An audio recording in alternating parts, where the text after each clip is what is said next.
Hello all and welcome back to my channel Academic Insights. I am Rebecca Bhattacharya and I will be continuing with my deep learning course. In my previous lecture I have already discussed with you about the fundamental terms of the deep learning and the architecture of the artificial neural network. So in this lecture I am going to teach you about the working of the artificial neural network and the backpropagation algorithm. If you like this video, please give a thumbs up and subscribe to my channel. So let's start with today's lecture, that is the first topic of today's lecture, working of the neural networks. I have already discussed with you about the architecture, so in this lecture I am going to tell you about how that artificial neural network works. Then I am going to tell you about the backpropagation algorithm and how the neural networks get trained using the backpropagation algorithm. And lastly, I am going to tell you about the chain rule of differentiation in backpropagation algorithm. So let's start with the first topic, that is the working of the artificial neural network. So I have already told you in my previous lecture that the artificial neural network architecture consists of one input layer, one hidden layer and the output layer, right? So the inputs are applied in the hidden layer and then the pre-processing the inputs are applied in the input layer. The pre-processing then takes place in the hidden layer and the final output is generated in the output layer, right? So let's consider this figure, that is the inputs are applied in the hidden layer. The 1, x1, x2 up to xm, all of these are the inputs, right? Now I have already told you in my previous lecture that each of these inputs are assigned with some random weights, right? So these weights w0, w1, w2 up to wm are the weights of all the inputs that are applied in the input layer. So after these weights are applied, the total thing will then go to the hidden layer where the pre-processing will take place. What are the pre-processing? So there are two types of pre-processing that will take place in the hidden layer. So what are those pre-processing? The first is the calculation on the weighted sum and the second one is the application of the activation function. So what is the weighted sum? The formula for the weighted sum is this. The weighted sum is nothing but the multiplication of each of the inputs with its corresponding weights and then adding a bias to this product term, right? So what is bias and the details of bias I will explain to you in my future videos, but for the time being just remember that a bias is a constant which is added to the product term and then the weighted sum is generated in the hidden layer. After the weighted sum is generated in the hidden layer, an activation function will be applied. So this is the activation function and this is the weighted sum, right? So the activation function will be applied in the hidden layer. This activation function can be anything: sigmoid, ReLU, liqReLU, tanh, softmax. So there are various types of activation function. I will be discussing all those activation function in my future videos, but for the time being just remember that the activation function is applied in order to produce the output. It just activates the neuron in order to predict the output. So after the activation function is applied, the output layer will form the predicted output. So these two functions, that is the weighted sum and the activation function, these are the two pre-processing that will take place in the hidden layer, and after the pre-processing will take place in the hidden layer, the final output will be generated in the output layer. So this is actually the working of the neural networks, right? So this is how the neural networks get trained. Now, after the neural network gets trained and a predicted output is generated, the neural network will compare the predicted output with the actual output or the desired output. How this comparison will be done? This comparison will be done by calculating the loss function. The loss function is nothing but the difference between the desired output and the predicted output. Now, if the neural network finds that the predicted output is not matching the actual output, then it will update the weights, right? So this is actually the concept of back propagation. So the neural networks gets trained through the back propagation algorithm. So what is back propagation? As I have already told you that a predicted output will be generated in the output layer, which is denoted as y dashed, and the desired output is denoted by y.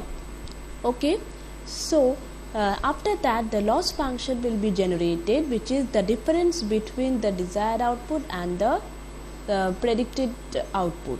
Okay, so after the loss function is generated, the neural networks will try to minimize this loss function through the back propagation algorithm. What will it do? It will just back propagate to the neural network like this, this direction, this and this direction, and it will updates all the weights, and it will again front propagate, and it will calculate the loss function. It will continue these steps until the loss function gets minimized. So the main aim of the back propagation algorithm is to minimize the loss function by updating the weights in order to form an accurate model. So this is back propagation algorithm. Now, how the neural networks gets trained using the back propagation algorithm, how the weights updation is done in back propagation algorithm, right? So this is actually the formula for the loss function. I have already told you, that is y minus y hat into the y minus y hat to the whole square. So this is again the same diagram where the loss function is calculated, and after the loss function is calculated, the weights updation will be done.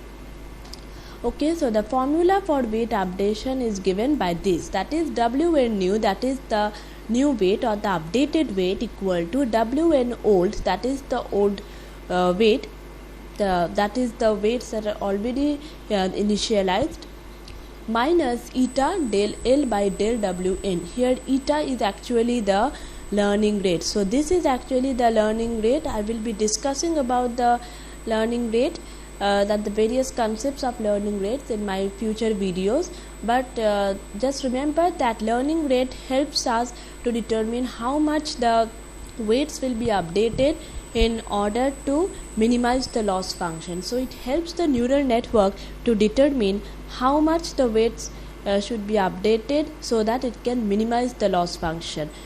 In this case, the learning rate should not be chosen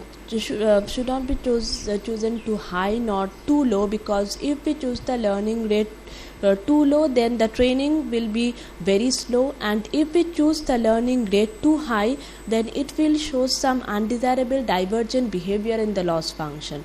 So we should choose the learning rate such that it is suitable to the model. Generally we choose the learning rate of 0.1. I will be doing some hyperparameter optimization that I will be discussing in my future videos in order to choose the learning rate.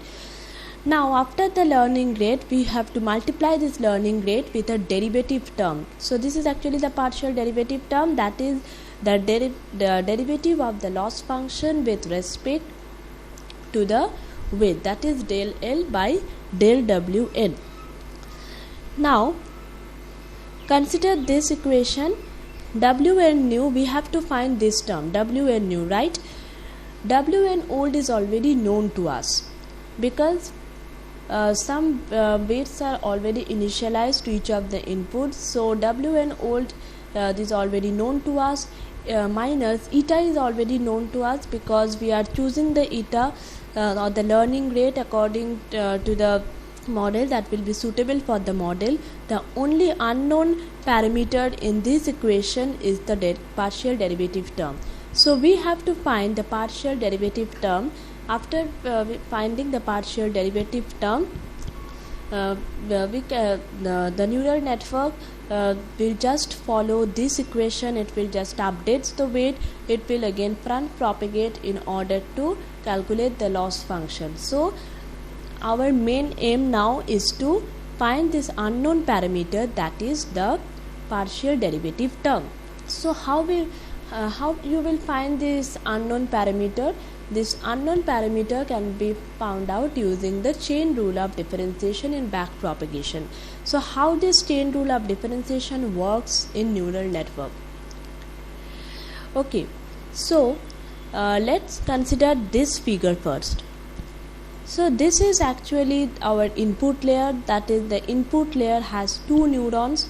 Okay, so the inputs will be applied to this layer. So this is the input layer. After the inputs are applied, each of the inputs will be assigned with some random weights.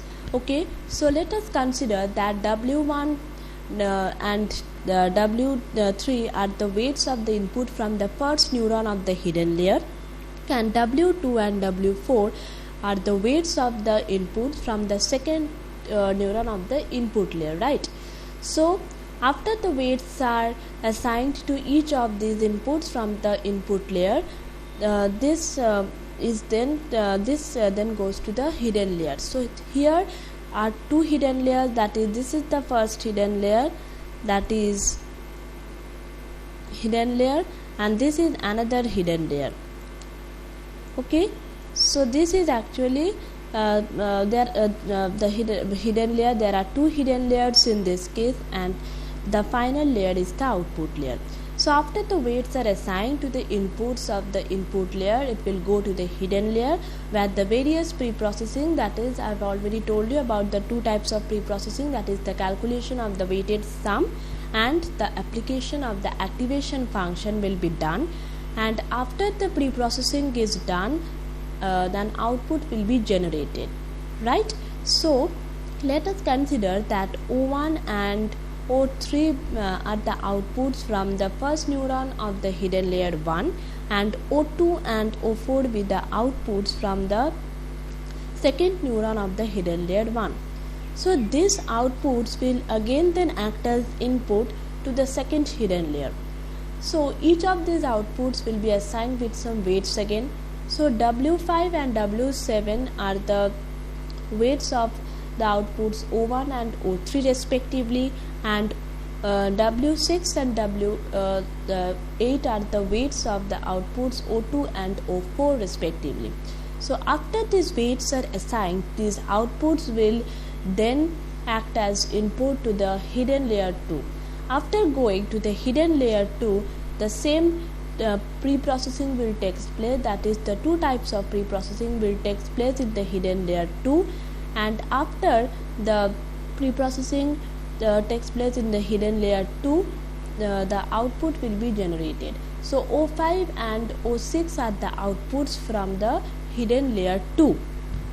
Now after the outputs are generated from hidden layer 2, these outputs will act as input to the final layer, that is the output layer.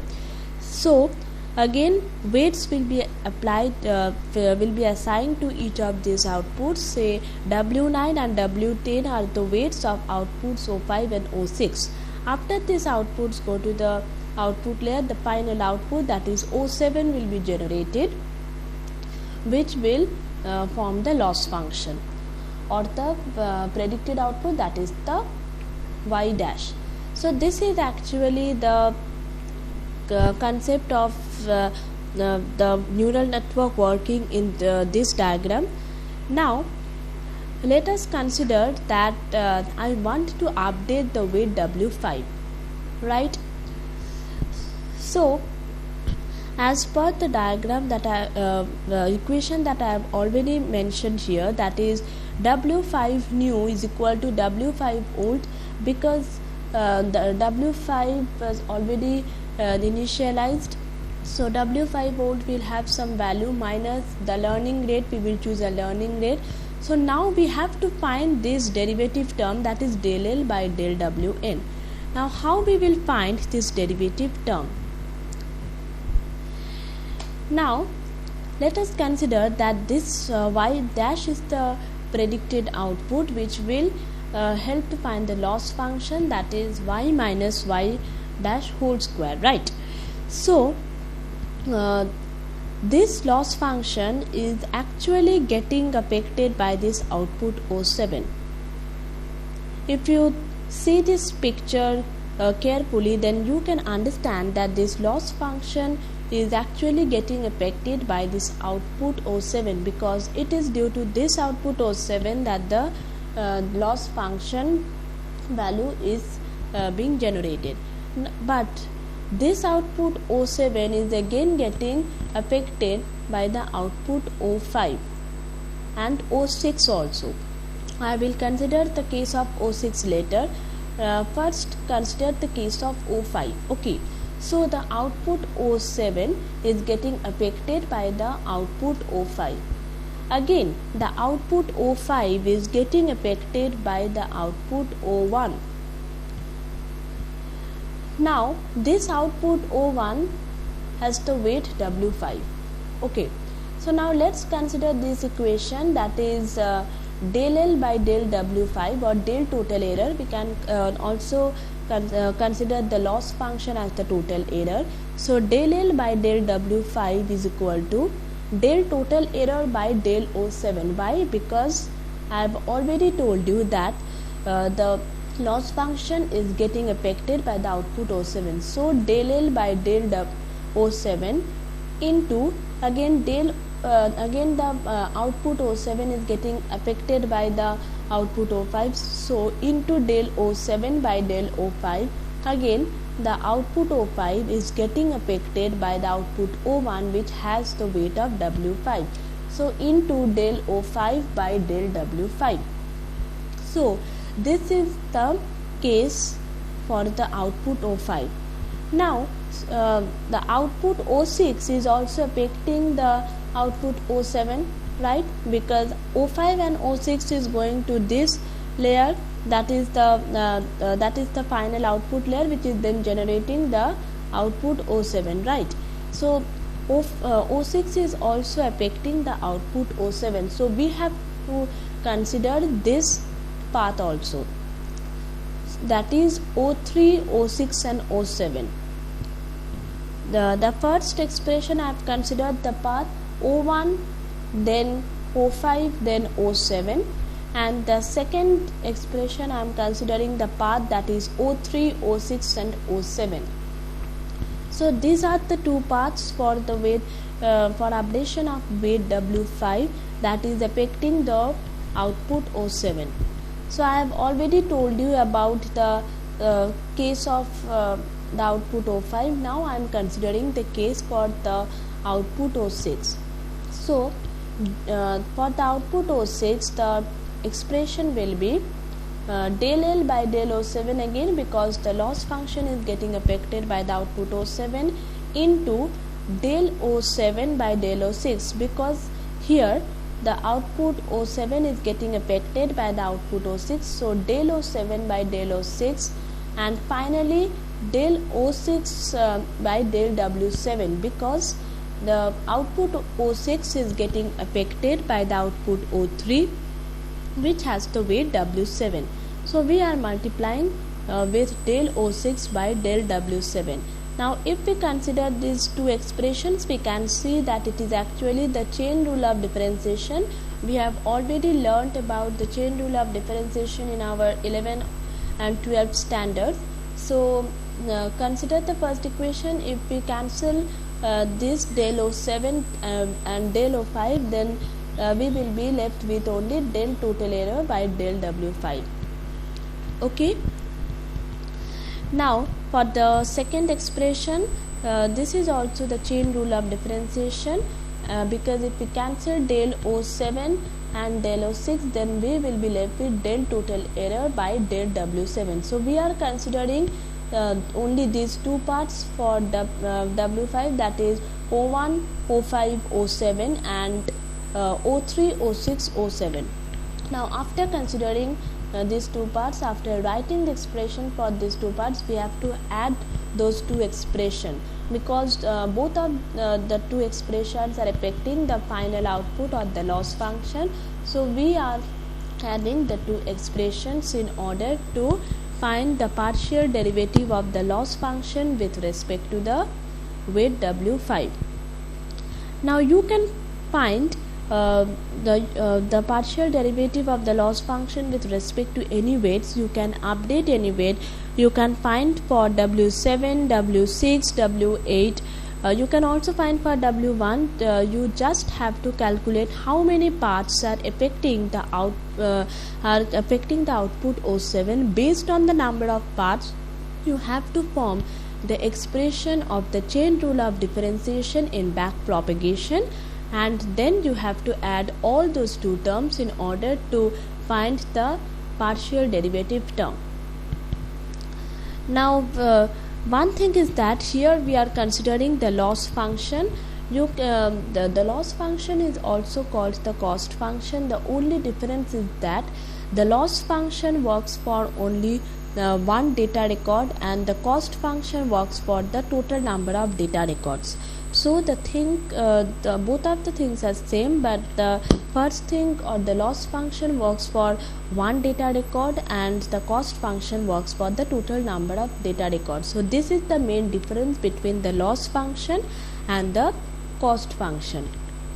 So this is actually the back propagation algorithm and how the neural network gets trained by updating the weights using the chain rule of differentiation in back propagation algorithm. And this updation actually takes place when the neural network back propagates and it will update all the weights and it will again front propagate and it will calculate the loss function.